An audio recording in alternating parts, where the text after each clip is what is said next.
Hey everyone, welcome to today's report launch on Voices on Work. I'm super excited to have you all with us today. Today's webinar will be discussing the workplace barriers that many young people with disability encounter when trying to find work.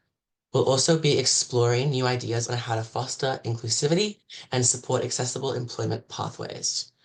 Before we begin today's session, I'd like to acknowledge the Aboriginal and Torres Strait Islander people as the traditional owners of this land. Today, I'm calling in from beautiful Wurundjeri country, which is now Melbourne and a part of the Kulin Nation.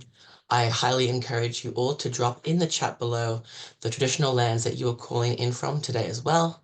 Sovereignty was never ceded on this land and a treaty was never signed with our First Nations people. So it's important to remember to prioritize First Nations voices and perspectives, especially in the disability justice space, as they have historically been excluded. I extend my deepest respect to all First Nations elders past and present, as well as any First Nations people with us today at the report launch. Before we jump into the content, I'd love to introduce myself quickly. My name is Ezra, my pronouns are he, they, and a quick visual description of myself is I'm a white transgender man with shoulder-length curly brown hair and blue eyes. I'm a peer and lived experience worker, and I'm proudly disabled myself, and I currently work at CYDA as a project support officer. I've been super lucky to be involved in this work pre and post getting part-time employment at CYDA. And a couple of quotes we look at today actually came from me, so I'm feeling very passionate about this event and research. Firstly, just letting you all know that we are recording today's event as it will be hosted on the SVA and CYDA websites after the event. We are also recording for safety and well-being purposes. If you don't want to be captured in the recording, I encourage you to turn off your camera. Please keep your microphone off when not speaking to limit background noise. You can turn captions on today by going to More, Captions, and Show Captions. If you have any questions, comments, or need for tech support, please just pop a message into the chat box below and our lovely chat moderators can help you out. Now, before I pass the mic on to Lisa, I'd love to give you all a bit of context about this event and why we're holding it today. We're holding this event following on from International Day of People with Disability, which took place last Tuesday, and in line with Human Rights Day, which is today, actually. Human Rights Day is observed annually around the world on the 10th of December. Everyone has the right to work, including the right to choose their occupation or profession freely. Young people with disability face many unfair and unjust barriers in their pathway to employment, which limits this human right. This year's theme, Our Rights, Our Future Right Now, is a call to acknowledge the importance and relevance of human rights in our everyday lives. Access to equal inclusive employment is a human right of all people, especially young people entering the workforce for the first time, and we all strive to support this in our ongoing work and this project. Today we'll be hearing from CYDA, SVA, and young people with lived experience of disability about the Voices on Work report. After this, we'll have a Q&A session hosted by the iconic Lucy. I'm pretty sure that's all from me. Thanks so much for listening and coming along to today's report launch. I'm now going to pass the microphone on to Lisa to kick off the content for us. Hello, and thank you so much for being here. My name's Lisa Folks.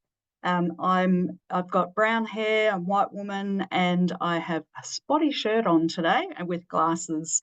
I'm the director of the employment team at Social Ventures Australia, and I'll just talk a little bit about Social Ventures Australia and who. Oh, actually, before I do that, I should acknowledge the funders of the work that we're going to talk about today. So this has been made possible by the Australian Government Department of Employment Workplace Relations through a project that Jace will talk about a bit more, but also Macquarie Foundation and Paul Ramsay Foundation. So our partnership with CYDA has been about trying to work together to try to encourage employers to create much better quality jobs for young people with disability. So I'll just tell you a little bit about Social Ventures Australia. So Social Ventures Australia is a not-for-profit organisation.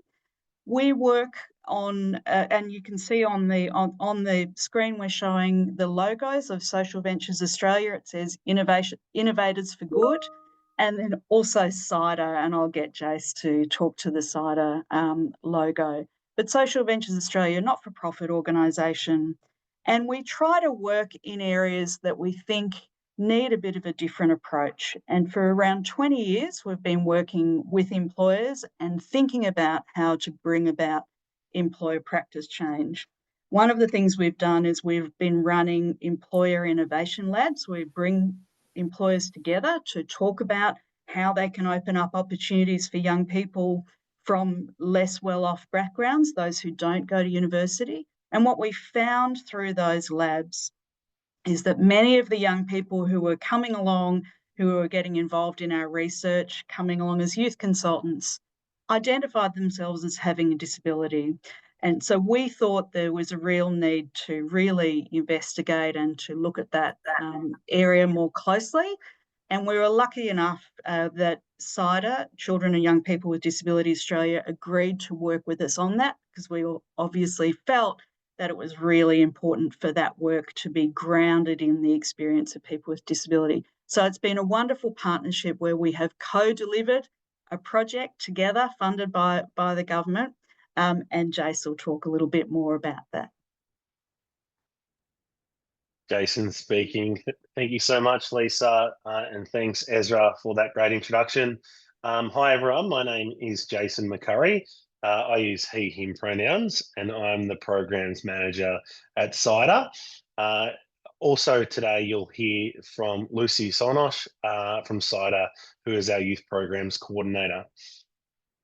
So yeah, at CYDA, or Children and Young People with Disability Australia, we're the national peak body for children and young people with disability in Australia and their parents, families, and caregivers. So we work closely with children and young people aged 0 to 25, and we're all about centering lived experience and making sure that young people, children, and their families and caregivers are empowered and can fully exercise their rights, realise their aspirations, and thrive in all communities they're in. And a big thing we're all about is changing society's attitudes. So one of those communities or societal barrier is employment. And it's been really important policy work we've done on employment for years. And it's been really exciting through this funding from the Department of Employment and Workplace Relations and the partnership with SVA to step into this program's work within the employment space and centre lived experience and youth voice.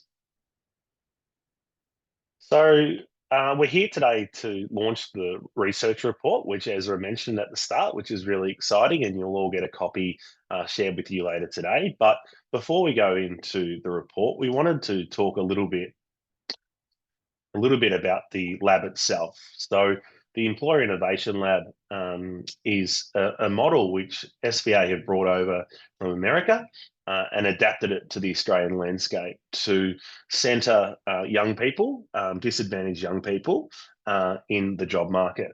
And as Lisa mentioned, for this specific lab, we're focusing on young people with disability and the issues and systemic barriers that face them. But we're doing it by working with employers directly and working with young people so that that lived experience and voice is centered along the way. So there's a bit of a diagram on the screen that you might be able to see. So we're currently working with a small group of employers, medium to large scale employers, and you'll see them soon. We've got a team of 8 employers currently involved in Greater Melbourne. And we started with a 2-day lab, immersive lab, where we brought young people in. We centered all the different data and insights and research around the work that needs to be done to improve this. And then we've, following those labs, we've designed, working with those employers, have each tailored and designed a lab pilot idea, so something that means something to the organisation, and we're currently rolling that out through a coaching process. The idea is once rolled out, one young person with disability will be employed at a minimum in each organisation, And then the idea from there is to capture all of those learnings and scale up so that that presents more practical employment opportunities for young people with disability in Melbourne and ideally across Australia. So it's all about sharing those learnings once we've done that explorative phase. So I'll just ask to go on to the next slide if that's okay. Thank you. So just chatting through this again, it's a testing process. So it is a pilot process. It's about working out what works and what doesn't work, sharing those learnings as a group, and then we'll work with government to scale that up for impact. I've talked through the aim of hiring one young person with disability at the end of each of the pilot projects and then scaling up and ideally sharing all of these learnings with stakeholders like yourself here today, the government, and ideally expanding and scaling up as we go. So just to chat through some of our employers, you can see by the logos on the screen, these are the current 8 employers participating in the lab. So we have APM, DTI Infrastructure, Department of Job Skills, Industry and Regions, Whitehorse City Council, Conjoint, CVGT, Spark Event Group, Major Road Projects Victoria, and also the Burke to Tram Alliance with the Big Build. I'll now hand it over to Lisa to talk about the issues that face us and why this lab is needed. So every time we run a lab, we do a bit of background work. And because one of the things we're trying to do is talk with employers about what's going on in the labour market so that they can understand where some of their practices might be ruling out people from different backgrounds, particularly young people who didn't go to university or have some, don't come from privilege. So at every one of our workshops, we show this slide. And what this slide shows is that young people with disability, and these are 2018 figures, but the proportions would be pretty similar. So young people with disability in terms of unemployment in 2018 were nearly 25% unemployed. That compares with young people without an identified disability at 11.5%, so less than half, and also compares with all people with disability at around just over 10%. So young people with disability are much more likely to be unemployed than young people or than young people who don't have a disability. They are also much more likely to be underemployed. That means that they have some work, but not enough.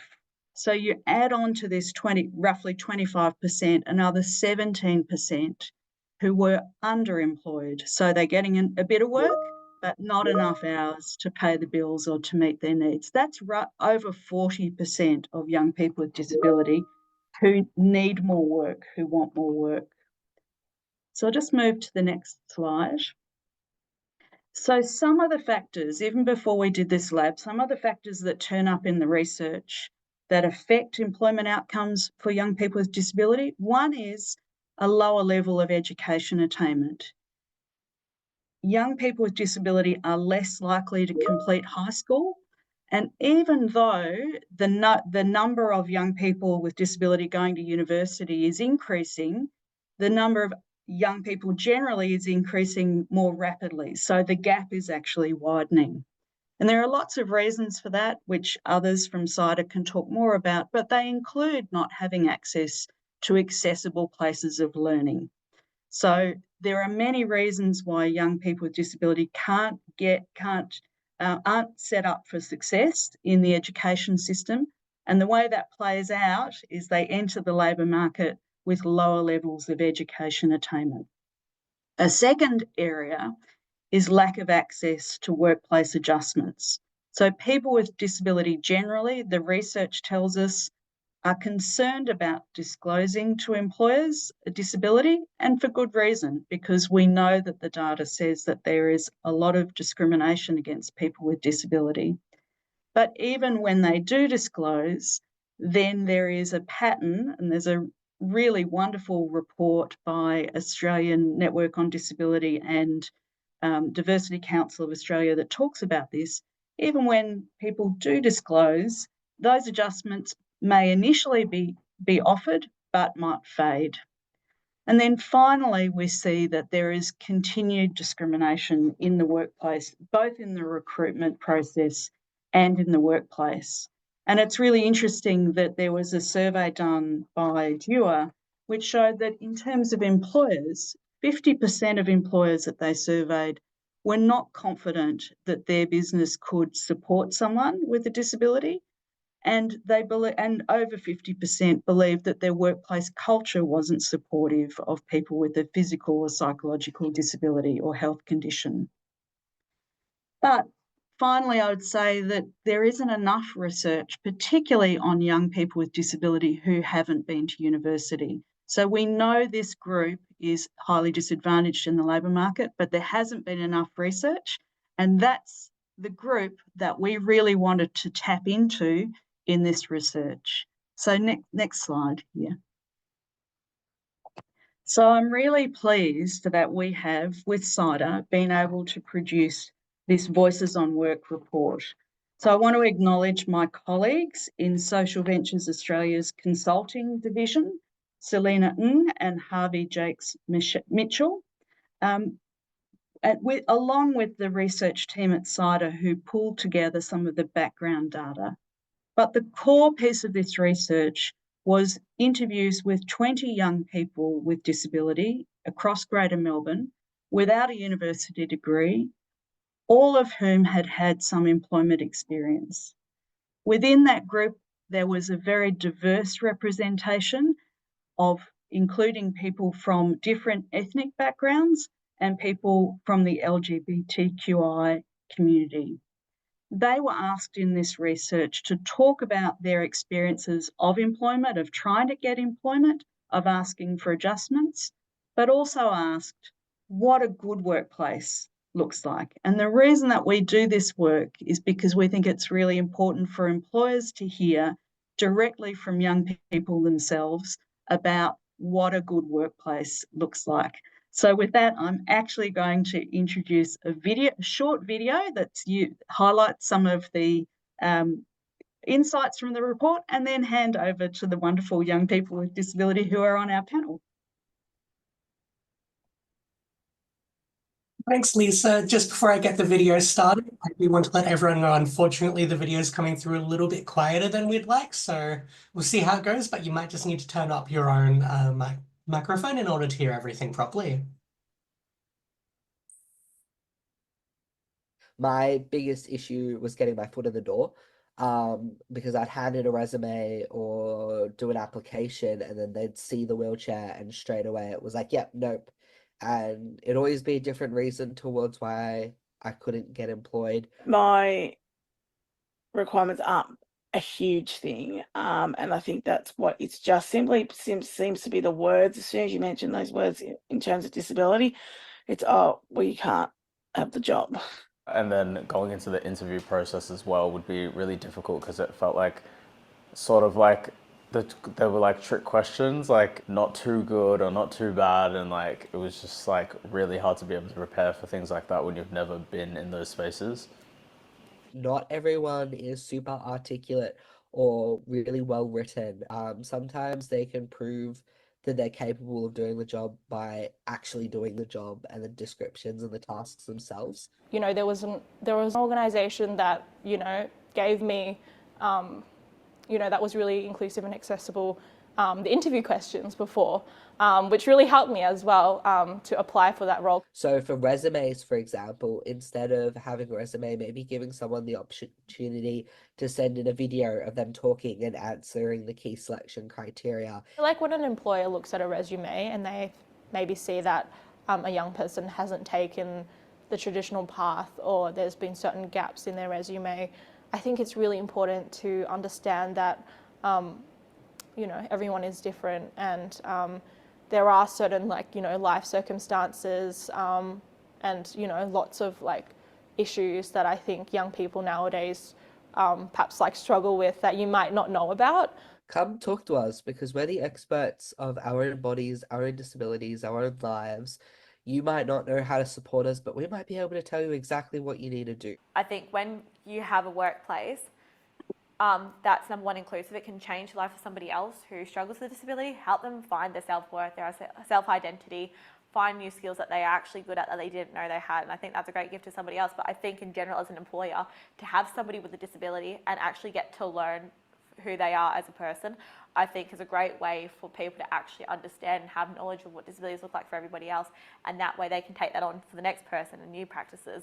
And just in general life skills to say, I can understand somebody in this way because I work with a lot of people who are that way.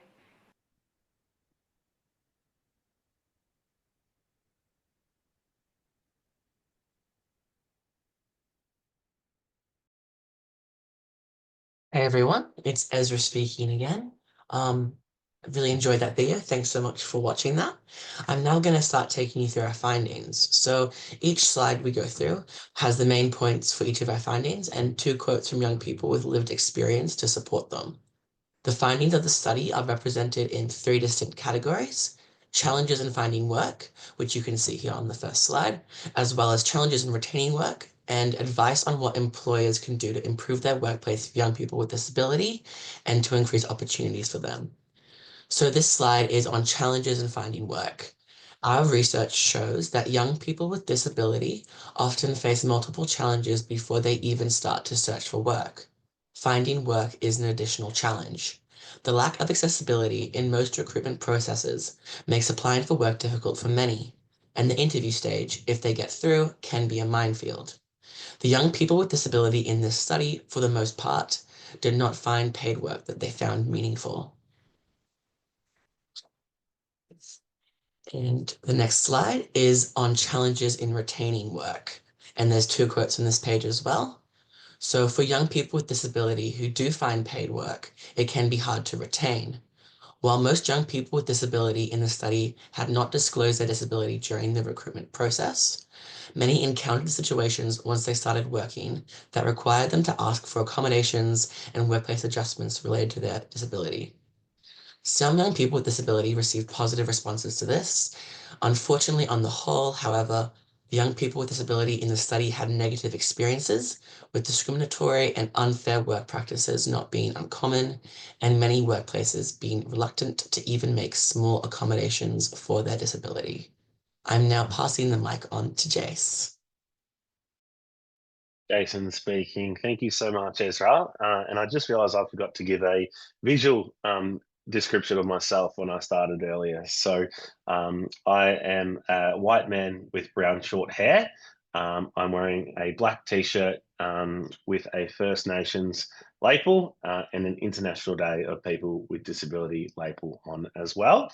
I guess thank you so much, Ezra, for being here today and being a part of this research. And thank you to all of the 20 plus young people that have shared their insights and lived experiences with us, both good and not so good. It's really important that we learn from that lived experience, and the young people involved are being leaders and advocates by sharing their stories and helping us, stakeholders and employers, be better in this space. So from an employer perspective and knowing the registrations today, a lot of people are looking for these answers of how can employers do a better job of supporting and employing young people with disability, and how can government programs and different funding allow this or enable this to happen. So we know employers are key to enabling young people with disability to find, retain and flourish at work. And the young people in this study offered several practical recommendations on how employers can do this, both in the recruitment process, so that advertisement, recruitment and selection process, and once they're in the workplace as well.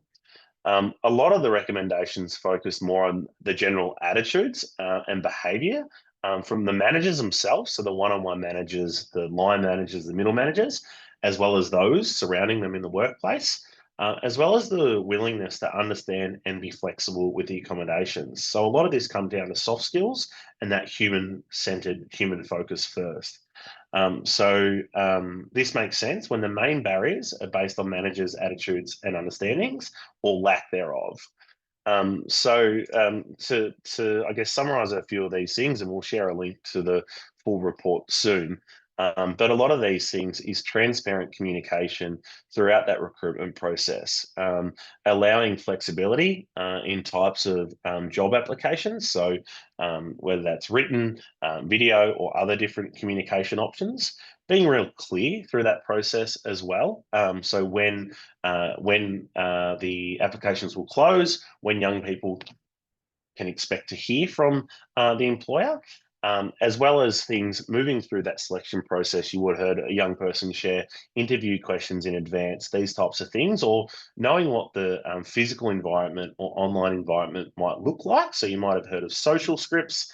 Things like this can really help anyone, especially people with different anxieties, those who are neurodivergent and need to be aware of different sensory spaces, but it really can benefit anyone going through this recruitment process. In terms of what a good manager looks like, putting this question to young people, it's really being able to have those one-on-one check-ins and really being genuine and there to learn, knowing that they might not have it all right, but they're willing to learn from the young person. You would have heard a quote there from the video. We are the experts in our own bodies, our own lives, so listen and learn from us. A really powerful quote there. So you don't need to know it all. And through the work we've done previously with the employers, CYDA and SVA knows that fear factor or fear of getting it wrong or not knowing it all is actually a massive barrier for some employers or some individuals stepping into that disability space. So young people are saying, you don't have to know it all. You don't have to get it all right. As long as you have a genuine intention, you admit when you're wrong and make mistakes, and you're going to center my lived experience and learn from me. That's what it's all about. So that's what they're asking today. So just going to read out a couple of those quotes on the slide. Being able to manage people is a skill. You need empathy, compassion, being able to put yourself in other people's shoes to understand that everyone is different. Quite simple, but a really powerful, important quote there for managers and employers looking to hire more young people with disability. Another quote here is, getting more lived experience involved is important. Getting different people coming together to hold discussions. Making sure people with lived experience not only have a seat at the table, but have the capacity to influence what's on the menu. That's what drives progress. And that's what this lab's all about. It's that seat at that table, that entry-level job, but what does the pathway look like? And what do leadership opportunities present themselves once that young person, or ideally young people, are in that workplace? So that summarises our key outcomes from the report, and I'm sure one of our colleagues will drop a link to the report in the chat soon. I'll now hand it over to my colleague Lucy, who's going to facilitate a Q&A. Thank you, Jason. Before I get started, I'll quickly just do my own image description as well. So yeah, my name's Lucy. I'm a non-binary trans femme person. I use she, her, and they, them pronouns. I'm white and have brown curly hair that's just out of frame at the moment with where my head's in. I think the most interesting part of what's going with me visually is all the stuff in the background where you can see some of my many instruments. So I'm just a young person myself at 25 years old, so I'd sneak into the category, and some of you might have even heard me share some of my own experiences of seeking employment as a person with disability back during some of the pre-briefing sessions when we were trying to get people on board for the program. And as you can tell from the participants organizations we've got, that was obviously an incredibly successful process, and it's all been going quite well. So we've got some questions from the chat coming through at the moment, but I know that we'll also be open to more as we go through. So if there's anything that come to mind, feel free to put them down in the chat, either directly or by pressing on that little everyone button, toggling it to Jess, and then sending the message to Jess so that they can quietly pass the question on to me. So along with myself, we have Jason, Ezra, and Liz, who were speaking before, who will each be going through and answering some of the questions that I'll be putting out there. The first question I'll start with, and I'm going to be putting this towards Jace first, but then I would love Ezra and Lisa to jump in as well, is, as an employer, what's the first step I can take to improve accessibility in my workplace and make my workplace more appealing to young people with disability? Jason speaking. Thanks so much, Lucy, and thanks for the question. Happy to take some questions verbally as well if folk feel more inclined that way as well. We've got a lot of time for questions. We've got nearly 25 minutes. So yeah, that's what it's all about. Hopefully this question is answered in the report and once you've had a look. But I guess because that's what today's all about. So thank you for being here firstly. And thank you for everyone for wanting to improve the workplace for young people with disability. I think look, it's taken a look internally first. So what is happening in what is or not happening? Sorry, start that again. What is or what isn't happening internally that's preventing us from either hiring young people with disability or retaining young people with disability? So you can do this through a number of ways. You can look at different staff surveys. You can interview people. You could run some focus groups, and this is what the lab's all about, and what we're doing with each of these 8 employers to really delve into that, to find out what's happening. Both what are the good experiences that have happened before, and what are the not so good that we can work on. It's listening to the lived experiences of young people. So it's why you're here today. It's why important research work funded by the government like this is really important. So it's looking at those practical tips. And if you are on the report, I guess practical recommendations from employers section starts on page 16. As we said, there's a lot to do with your organisation and how young people see it. Whether they see themselves at your organisation or not, and whether they see it as accessible or not, prior to even applying for the job. There's a lot of tips and tricks there around accessibility in job recruitment and job ads, as well as through the recruitment process. And there's a lot that focus on what employers and managers, in particular, one-on-one people managers, play such an integral role in this. I'll get my colleague Jess to also link in some link to the employer resources from the Dream Employment Network, which was a separate project that CYDA run, which is an appendix of this report. And they have a number of written resources that were co-designed by young people focusing on these practical tips as well. So it was really highlighted in both of these projects that were funded by Department of Employment and Workplace Relations and Department of Social Services. So yeah, anything, Ezra, I'll hand it back to you. What's something that an employee can do to make their workplace more inclusive for young people with disability? Ezra speaking.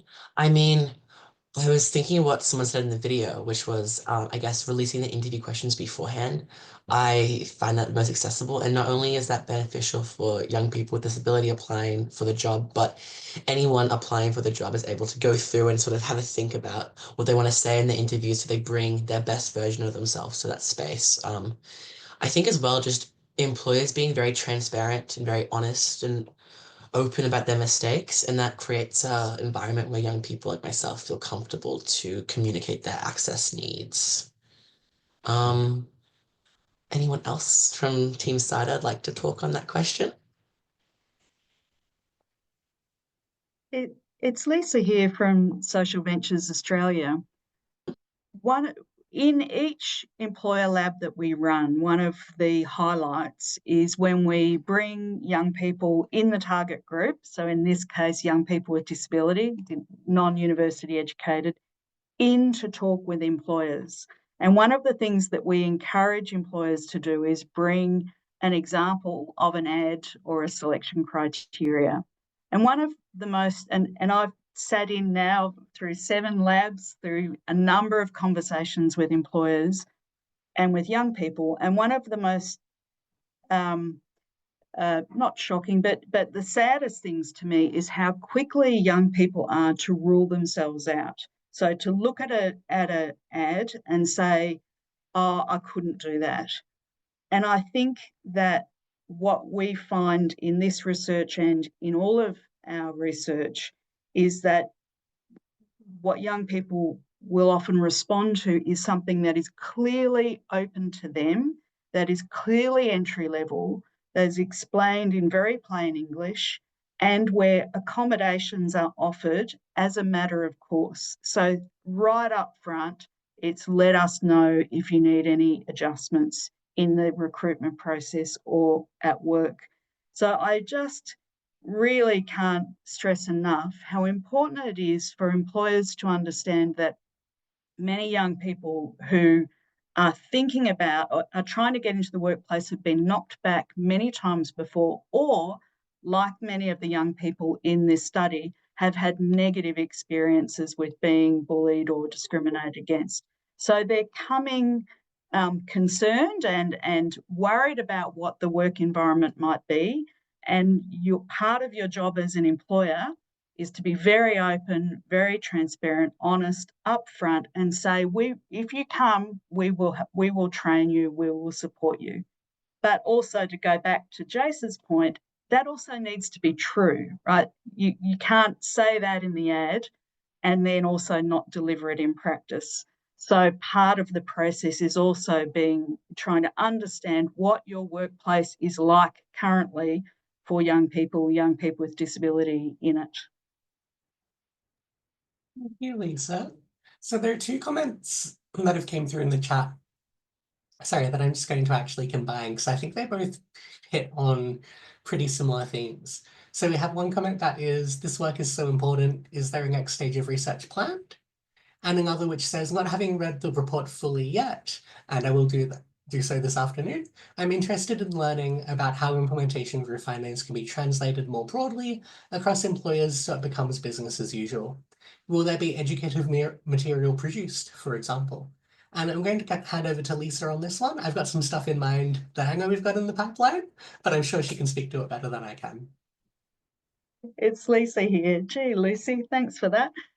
Look, as I mentioned, we do this research in order to inform our work with employers. So because we want young people's voices to be absolutely centred in those conversations. So if we continue to do this work around in this with CYDA, I'm sure that we will do more of this research. But what I will also say is one of the most important things we do, as Jace mentioned, is we run focus groups for employers who participate in the program with their current workforce. So that constant, and that's something that employers can do themselves, right? Employers can themselves initiate focus groups, ways of communicating, conversations with people in their workplace to understand what is actually going on. So I couldn't agree more that this research is incredibly important. And then to your other point about how do we replicate it, and this is also a question for CYDA, every time we run these, we try to bring out the learnings from the employers that participate in the projects, but we also encourage them to disseminate it through their own workplaces. So we hope that this group of 8 employers will go on to scale up their initiatives, but that we'll also be able to document their learnings for other employers. Thanks, Lisa.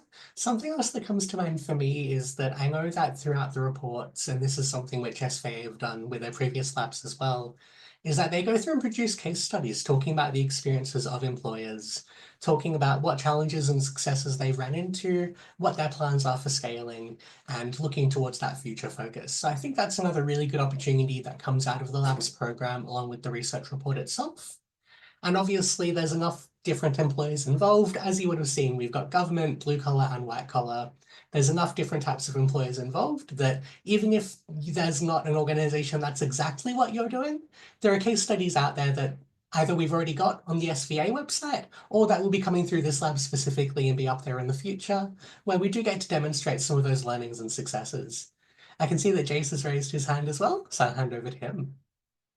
Jason speaking. Thanks, Lucy, and thanks, Lisa, for covering those points as well. And yeah, this work is hopefully only the beginning for the work that CYDA is doing in this space as well. I mentioned earlier in terms of the society's attitudes and the key pillars that we target, and employment is one of those. It has been an issue always for people with disability. The statistics haven't improved a lot in 20 years. And a lot of employers or a lot of employers might have in their values or mission statement successful and inclusion, but we know from the experiences of young people in those videos the experiences of young people in this research report. It's really not happening, and there really needs to be a shift together.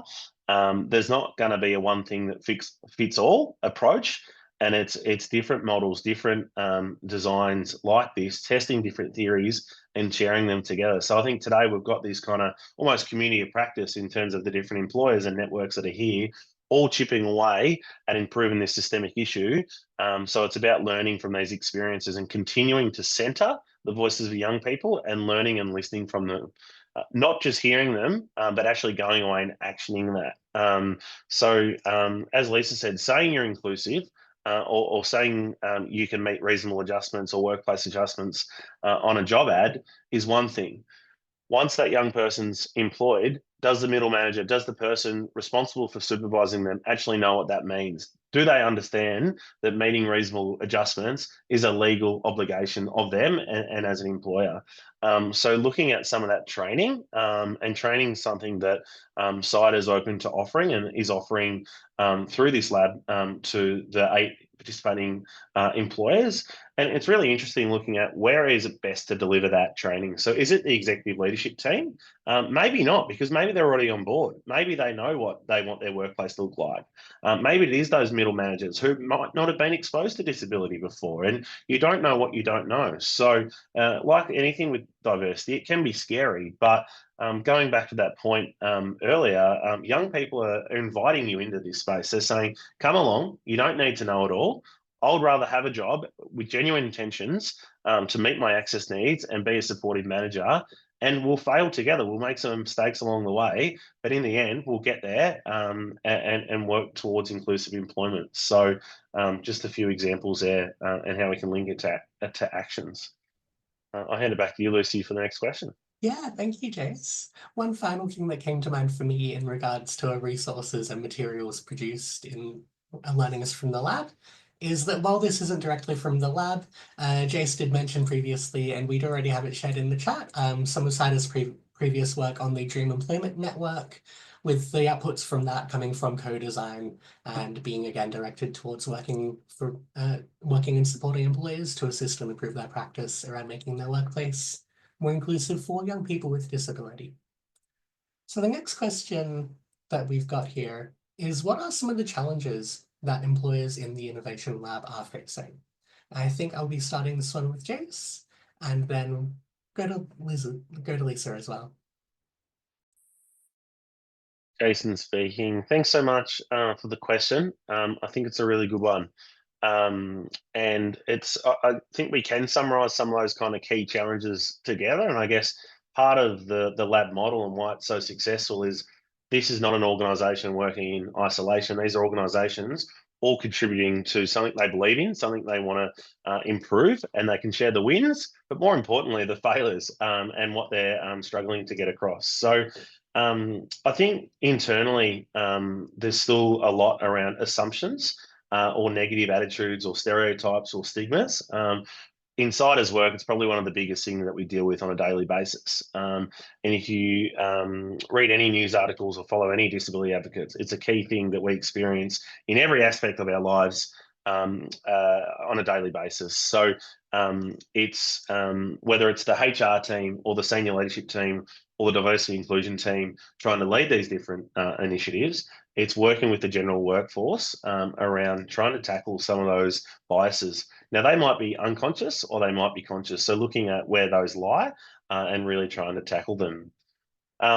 It's looking at policies and systems that have been there for so long, very historic, very out-of-date HR policies that prevent not just people with disability, but young people in general, and a lot of different intersectional identities. A lot of those historic HR practices are outdated and very rigid. So there's not a lot of change so there's some barriers that current employers or people working in these organizations are looking at changing, but there's some barriers there. So it might be different checks. It might be OHS requirements and different things like that. But rather than thinking innovatively in terms of how can we mitigate this risk or how can we remove this barrier altogether, it's kind of like a no, we can't do that kind of thing. So it's kind of challenging some of those internal systems and also some of the internal staff with some of those biases might exist. But they're just a few ideas that come to mind.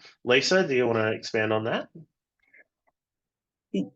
Yes, it's Lisa speaking. Actually, I'll say a couple of things, but then I also want to reflect on and ask Lucy for her contribution, because one of the things about how we're running this lab. So generally, what we have in SVA's labs is we have in our team coaches, and they work with the employers roughly have 3 weekly meetings to help support the project. In this lab, we are coaching collaboratively with CYDA. So both Lucy and Jace are working alongside our team with those employers every 3 weeks, touching base with them and helping through the process. I guess I want to reiterate Jace's call out of business as usual practices. Lots of people will sign up in theory to employing or changing practices or employing more people with disability. But what happens is people are busy, budgets are structured in a particular way, people get used to particular behaviours, and change is hard. So one of the employers in the recent event where we brought them back together was saying how they had got theoretical sign-off to reducing the qualification barriers and the experience barriers in their job ads. But then when they actually went to push send on the job ad, the local manager said, oh, but we do need all that experience. We do need all this. So business as usual is the enemy of change. It's very basic. What we try to create in the lab is an environment where business as usual is questioned, including by young people themselves. So it's partly about seeing your own organisation through the eyes of young people with disability or young people from less privileged backgrounds. But I might throw that one to Lucy because she's on a daily basis talking with employers through this process. Yeah, thanks, Lisa. I think for me, one of the biggest thing that stands out, and I'm probably flipping this around a little bit because it's not necessarily a challenge, but one of the things I'm seeing a lot in the coaching, which has been quite interesting, is how much there's a desire for perfect policies and systems and structural thinking before we get into actually just doing the work of bringing someone on board. And it's a difficult balance because obviously we don't want to bring a young person with disability into an environment where there's been no real consideration at all, where they haven't gone and done, simple work in regards to making sure their managers are just confident working with a young person with disability, or they haven't gone and considered like, okay, what's the signage like in this space? Is the tech we're using actually accessible? But often the level of consideration people are looking for kind of goes past that and goes into this really high level around we need to have everything perfect. We need to have a full diversity and equity inclusion access plan. We need to have all of these very high level pieces before we just bring someone on board. And the problem that your organizations run into when they try to do that is that if you don't have any people with disability, young people with disability inside your organization, but you're trying to make policies which work perfectly for them, you're just really assuming what we want. You're not actually having the opportunity to talk to us and meaningfully engage. So that's been kind of an interesting little spot we've been in regards to getting that balance. Now, the next question I'm going to ask will be for Ezra. So as a young person with disability who's been involved in this research and through your new role at CYDA has seen some of the work we've done on the lab, are there any findings from the research or the process or the attitudes of employers that have maybe been surprising you or standing out to you? Honestly, as we're speaking, a lot of the research didn't surprise me. It just kind of made me it made me feel better about my own experiences, I guess, in the industry. Before getting this work, I worked in hospitality for 5 years, and it was quite therapeutic getting to be involved in this research and talk to people who had talked to loads of other young people with disability who have also been through similar experiences. I guess like the retaining employment section was something that I personally have my own experiences with, especially in the hospitality industry, and I really enjoyed the research around that area because it really I guess solidified in my mind that I wasn't the problem. I had experience in hospitality where um, being called lazy and things like that because of my chronic fatigue. And I guess for a long time, I thought that I was the problem. And being involved in like research like this was really therapeutic, I guess, because I realized, oh, this is a very common challenge and it's not a me. It's not a me issue. It's an issue with the systems and the employers that I had in the past. Yeah, I hope that's an okay response. No, that's exactly what I wanted to hear, so thank you for sharing that, Ezra. Now, we've been inundated with really great questions here, so unfortunately we might not quite get to answer all of them. I'm going to go to a question that Eric put in the chat a little bit earlier, which is, do you actively continue to work with or advocate for a young person once they are employed? I'm going to put that towards Lisa, who can talk a bit more about the process and a bit more about what we do in regards to ensuring long-term success in the program. Yeah, Lisa here. So we actively work with the employers. We make sure they hear the voices of young people. But when it goes to recruiting, we connect them with organisations that work with young people, in this case, young people with disability. And one of the things that we do is we try to ensure that that relationship works well for the young person and for the organisation. In some cases, employers will want to direct recruit. So we will talk with them about how to set things up to support that young person.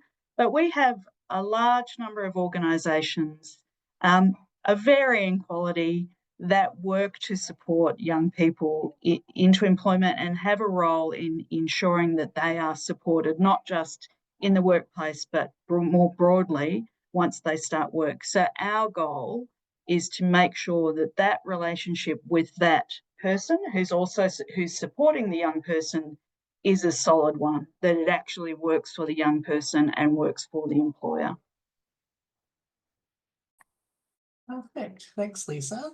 Well, unfortunately, we don't have time for more questions today, but I do want to thank everyone for contributing either in the main chat or by sending their questions along to Jess. So that does bring us to pretty much the end of our session today. So I'd just like to remind everyone that we do have the report available online and that the main kind of three areas of the report, or the main three findings, are capturing and understanding the challenges that young people with disability experience in finding work, the challenges we experience in retaining work, and the actions that employers can take. So the report's available and the link is going to be posted again in the chat, along with all the other resources that we've shared today. I'd like to thank all the attendees for coming along and being here, for contributing. As I said, we got so many awesome questions, and I think there was just a lot of really positive comments in the chat that just reinforce how important the work we're doing is, and we're really glad that you're all that you're all sitting here and paying attention to the work we're doing from this.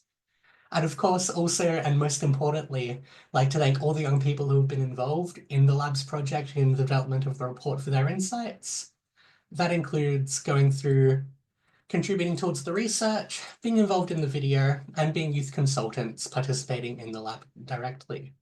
You can get in touch with us if you have any other questions. We've got our information for both CYDA and SVA in the chat, and you can find SVA's information online. I'd also just like to take one more moment to thank the funding partners who were involved in this project, which were, one moment please, which were the Australian Government's Department of Employment and Workforce Relations, Macquarie, and the Paul Ramsay Foundation. Thank you, everyone. Thanks so much, everyone.